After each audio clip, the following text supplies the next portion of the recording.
Pressure ڈالا جا رہا ہے.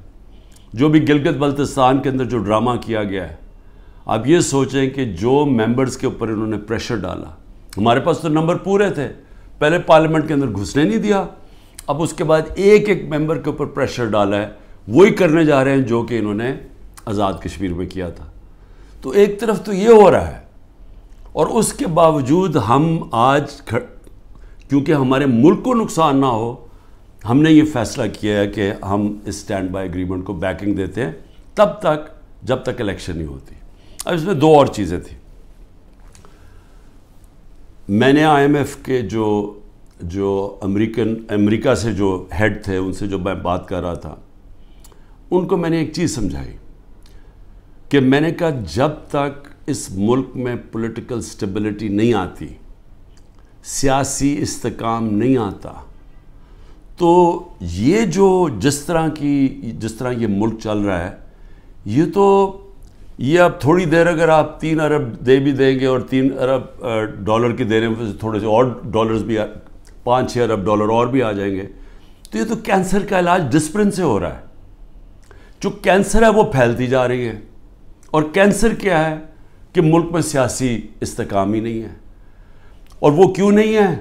کیونکہ یہ سب پارٹیز نے مل کے اور ساتھ اسٹیبلشمنٹ, کیونکہ تحریک انصاف اقتدار میں نہ آئے, الیکشن تب کروائیں گے جب یہ سمجھتے ہیں کہ پارٹی تحریک انصاف الیکشن نہیں لڑ سکے گی. جب ان کو اوپر اتنا دباؤ ڈالیں گے, اس کو اس طرح کرش کریں گے کہ جب وہ بالکل الیکشن نہیں لڑ سکے گی تب الیکشن کروائیں گے. میں آج اپنی قوم کے سامنے کہنا چاہتا ہوں کہ یہ جب سے رجیم چینج ہوا ہے, جب سے ہماری گورنمنٹ گرائی ہے, تب سے کوشش کر رہے ہیں پارٹی کو ختم کرنے کی. اور کوئی ان کو جو سب اوپر پاور میں بیٹھ کے تحریک انصاف کو ختم کرنے کی کوشش کر رہے ہیں, ان کو کوئی ملک کی فکر نہیں ہے. انہوں نے جو پاکستان کی معیشت سے کیا, میں آپ کو پھر کہتا ہوں دشمن بھی نہ کریں. میڈیا کنٹرول کر لیا ہے. ایک کنٹرول میڈیا ایک بات کرتا جا رہا ہے کہ جو ہو یہ تو پیچھے سے یہ تحریک انصاف کی وجہ سے ساری مشکلات آئی ہیں. پھر سے میں کہتا ہوں کہ ہر سال شائع ہوتا ہے اکنامک سروے آف پاکستان. ذرا اکنامک سروے آف پاکستان میں دیکھ تو لیں کہ بینکرپٹ گورنمنٹ 2018 میں ملی, اور کرونا کے باوجود کیسے اس 6% پاکستان کی معیشت آگے بڑھ رہی تھی, گروتھ ریٹ تھی. 2 آخری سالوں میں جو ایوریج تھی وہ 6% تھی. تو کتنی دفعہ پاکستان کی معیشت اتنی تیزی سے اوپر گئی ہے. انڈسٹری بڑھ رہی تھی, دولت میں اضافہ تھا, پر کیپٹا انکم بن رہی تھی, ٹیکس بڑھ رہے تھے, ایکسپورٹس بڑھ رہی تھیں, ریمیٹنسز بڑھ رہی تھیں. تو جب ایک ملک ترقی کر رہا تھا, اس گورنمنٹ کو گرا کے جس کو لے کے آئے ہیں, انہوں نے کیا ہے؟ انہوں نے ان کی جو پالیسیز تھیں, اور یہ ہمیشہ ہی ملک بینکرپٹ چھوڑ کے گئے ہیں. 99 میں بھی جب یہ نون لیگ گئی ملک بینکرپٹ تھا, 2018 میں بھی بینکرپٹ کر کے گئے, اور پھر آتے ساتھ ہی ایک اکانومی جو چل رہی تھی اس کو بینکرپٹ کر دیا. انہوں نے کیا؟ انہوں نے پہلے بھی جب ایکسچینج ریٹ کو زبردستی روک دیا جب 2018 میں, تو ایکسپورٹس گر گئیں. انہوں نے روپے کو جب اوپر رکھا جو اس کی مارکیٹ ویلیو نہیں تھی, تو اسے ہوا کیا؟ امپورٹ سستی ہو گئی, ایکسپورٹس مہنگی ہو گئی, ایکسپورٹس گر گئی. جب ایکسپورٹس گریں ڈالر کی جب 3 گنا زیادہ جب امپورٹس ہو جائیں ایکسپورٹس کی, تو وہ ملک کیسے آگے ترقی کر سکتا ہے؟ تو تب بھی انہوں نے یہی کیا. اس بار آتے ساتھ ہی انہوں نے یہ نون لیگ نے پھر وہ کیا, روک دیا اس کو روپے کو گرنے سے. لیکن مصنوعی طور پہ جب آپ روکتے ہیں, اس کا کیا ہوا کہ ریمیٹنسز گرنی شروع ہو گئی, ایکسپورٹس گرنی شروع ہو گئی. پھر را مٹیریلز جو امپورٹ کرتے ہیں ہم انڈسٹری کے لیے, اس کو بند کر دیا. انڈسٹری نیچے جانی شروع ہو گئی, ٹیکس کلیکشن نیچے جانی شروع ہو گئی. 3 ارب ڈالر کا ہمیں مل رہا ہے اس وقت آئی ایم ایف سے اسٹینڈ بائی ایگریمنٹ پہ جو پیسہ آئے گا. 7 ارب ڈالر صرف 1 سال میں پاکستان کو نقصان ہوا ہے ایکسپورٹس کی کمی میں اور ریمیٹنسز کی کمی میں. ریمیٹنسز کی کمی میں کیوں ہوا؟ کیونکہ اتنا فرق پڑ گیا مارکیٹ میں، روپیہ کی قدر کدھر چلی گئی اور آفیشل کدھر تھی کہ لوگوں نے بینکوں کے تھرو پیسہ نہیں بھیجا، دوسری طرح پیسہ بھیجنا شروع کیا، ہمارا ریمیٹنسز کم ہو گئی اور ایکسپورٹس کم ہونی تھی۔ جب انڈسٹری کے اوپر انہوں نے را مٹیریل بند کر دیا، ایکسپورٹس کم ہو گئی، تو $7 ارب کا ایک سال میں کمی آئی ان کے دور میں، جبکہ $3 ارب کا ہم اب قرضہ لے رہے ہیں۔ قرضے بڑھتے جا رہے ہیں، آمدنی سکڑتی جا رہی ہے۔ کوئی ملک چل سکتا ہے ایسے؟ اور کتنی دیر چلے گا؟ اور پھر اوپر سے سیاسی استحکام ہی نہیں ہے، لوگ ملک چھوڑ کے جا رہے ہیں، ملک سے ڈالرز باہر جا رہے ہیں۔ جب پروفیشنلز بھی باہر جا رہے ہیں اور ڈالرز بھی باہر جا رہے ہیں تو آگے کیا رہ گیا مستقبل پاکستان کا؟ اس لیے ہم نے IMF کو بھی سمجھایا، میں نے اس کو سمجھایا، میں نے کہا دیکھو جب تک فری اینڈ فیئر الیکشنز نہیں ہوں گے یہ ملک اب یہاں سیاسی استحکام نہیں آئے گا اور اکانومی ٹھیک نہیں ہونے لگی۔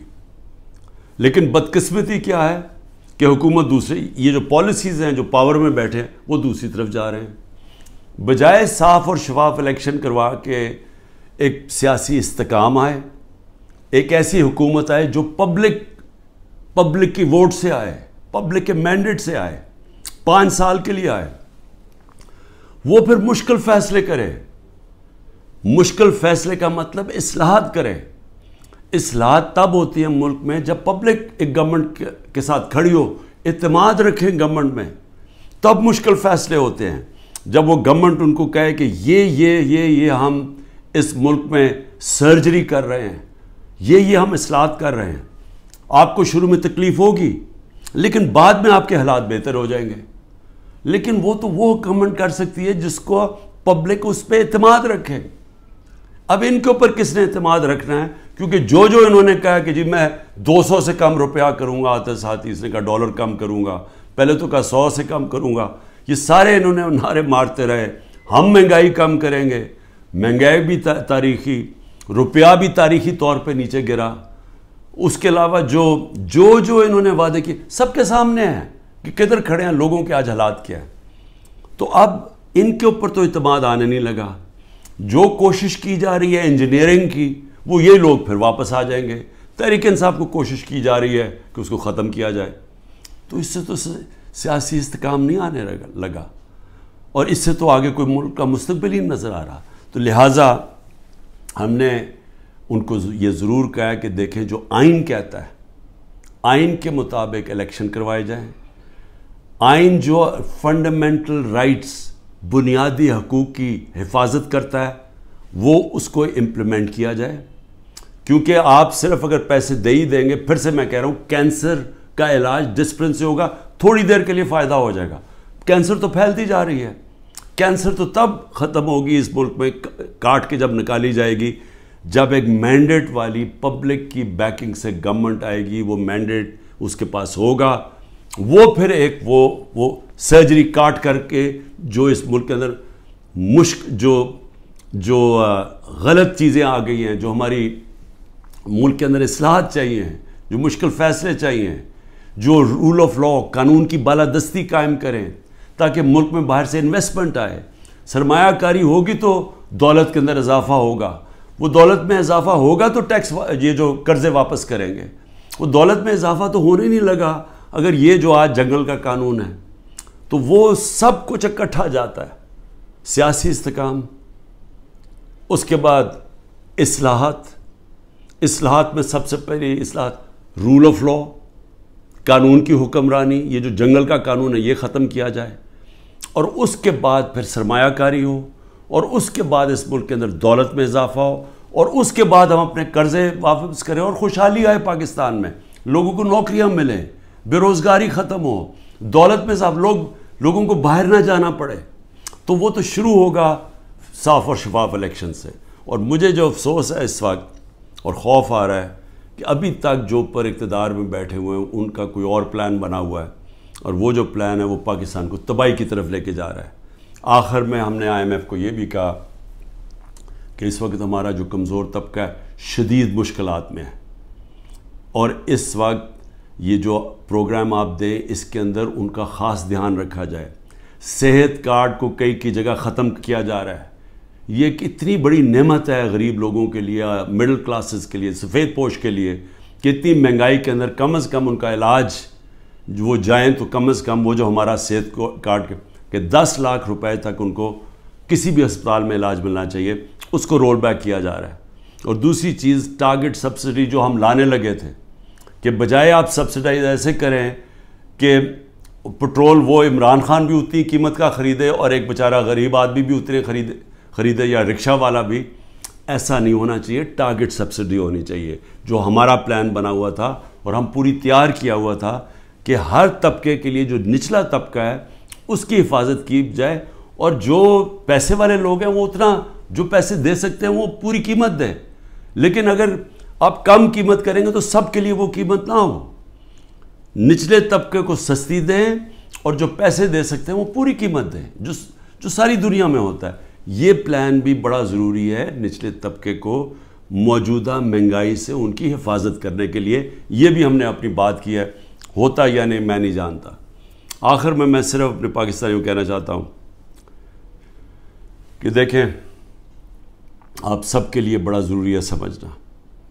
آپ یاد رکھیں کہ اگر یہ پولیٹیکل انجینئرنگ کے تحت اسی طرح ایک فراڈلنٹ الیکشن سے, جس طرح کی یہ سندھ میں ابھی الیکشن کرواتے ہیں, اگر اس طرح کے الیکشن سے یہی لوگوں کو واپس لے کے آنا ہے اور ملک کی سب سے بڑی جماعت کو کونے پہ لگانا ہے, ختم کرنے کی جو کوشش کی جا رہی ہے, اس سے سب سے بڑا نقصان پاکستان کی عوام کو ہے. اور 14 مہینے میں جو نقصان ہو چکا ہے یہ مزید اور زیادہ نقصان ہوگا. یہ برداشت کر سکتی ہے قوم یا نہیں؟ میرے خیال میں یہ نہیں کر سکتی. میرے خیال میں یہاں ایک ایسا حالات ہو جائیں گے جو سب کے ہاتھ سے باہر نکل جائیں گے, جیسے سری لنکا میں حالات ہو گئے تھے. اور عجیب چیز سن رہی ہے کہ سری لنکا کے آج ہمارے سے بہتر حالات ہو گئے ہیں. یہ بھی آپ کو دھچکا لگے گا سن کے. پاکستان پائندہ باد.